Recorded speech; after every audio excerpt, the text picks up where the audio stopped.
before the Joint Select Committee, as also in the Lok Sabha, very strong arguments were advanced, and it was said that something more should be done than what had been proposed at present in the case of linguistic minorities. This they wanted done by the insertion of a particular provision in the Constitution. It would be clear to honorable members when the Constitution Ninth Amendment Bill is taken into consideration. The States Reorganization Commission have also dealt with this question and have suggested that the minorities should not be allowed to develop a separatist tendency. They should not ask for a state within a state or something else incompatible with their citizenship of that particular state. Still, it is essential, especially where there are linguistic minorities, that some proper safeguards should be evolved. For that purpose, certain provisions have to be included in the Constitution.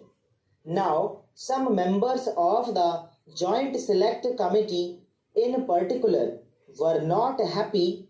They desired that something more should be done, and in particular they were anxious that these safeguards should be statutorily recognized, that is, either they should be placed in the States Reorganization Bill itself or in the Constitution.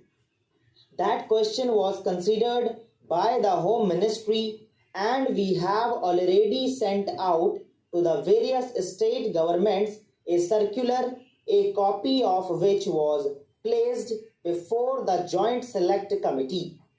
This circular has been published along with the report of the Joint Select Committee. In that, honorable members will find that certain safeguards have been suggested regarding middle or high schools, regarding concessions in respect of administrative matters, etc. It was suggested that the governor ought to have some powers of making enquiries into these matters.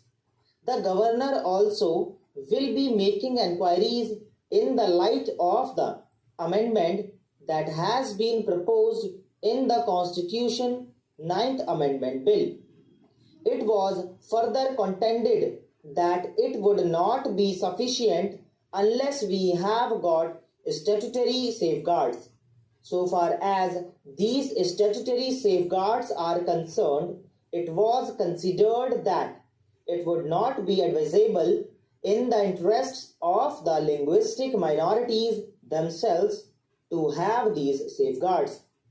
What is most important is that though certain rights have to be safeguarded to the minorities, they have to develop a sense of oneness and harmony with the rest of the population, and the rest of the population also should not believe that these people have got separatist tendencies.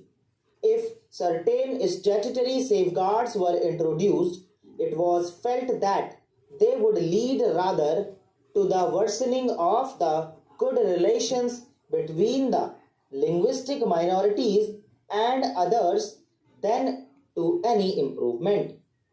Therefore, all that could be done was to send out a circular to the state governments, pointing out broadly the main features of such safeguards, with the desire that they should protect or safeguard the interests of the minorities to the extent possible, subject to the reservations that I have already pointed out. It was also suggested that just as we have in the case of the scheduled castes and the tribes a commissioner appointed by the government who goes to the various states, finds out the position, and then makes a recommendation or a report which is considered by the Government of India, the state governments and others, there ought to be a separate officer for the purpose of finding out the position so far as the linguistic minorities are concerned. On behalf of government, an assurance was given that this question would be duly considered by the Government of India, and if they find that the appointment of such an officer would be useful to the interests of the linguistic minorities, then such an officer who would be appointed. However, I would point out that so far as statutory guarantees are concerned, I would desire that these guarantees should not be insisted upon, because after all, we have to develop a sense of oneness. In any state and every state, there are bound to be linguistic minorities, and their attempt ought to be to completely harmonize themselves with the majority community. The majority community has also to be generous so far as the legitimate rights of these people are concerned. So, this process of mental approach towards each other would perhaps be halted or at least adversely affected if such guarantees are given. We would then think more and more of the guarantees and of the enforcement of these guarantees through the courts of law or otherwise. This will result in the relations getting embittered and will be harmful to the ultimate interests of the nation. This is what might be found to a certain extent in the States Reorganization Bill. This question will be considered at a greater length when the Constitution 9th Amendment Bill comes before the House for consideration. So far as the services are concerned, some attempts have been made to lay down the general principles. There are only two All India services, namely the IAS and the IPS. These are the only two All India services, and what has been decided is that there would be fresh cadres so far as the new states are concerned, and officers would be transferred from one cadre to another after taking all the relevant circumstances into account. For example, the requirements of the states and also the work that these officers had carried on. That process would be completed after the work is started. The work has to go on, and the process would be complete as early as possible.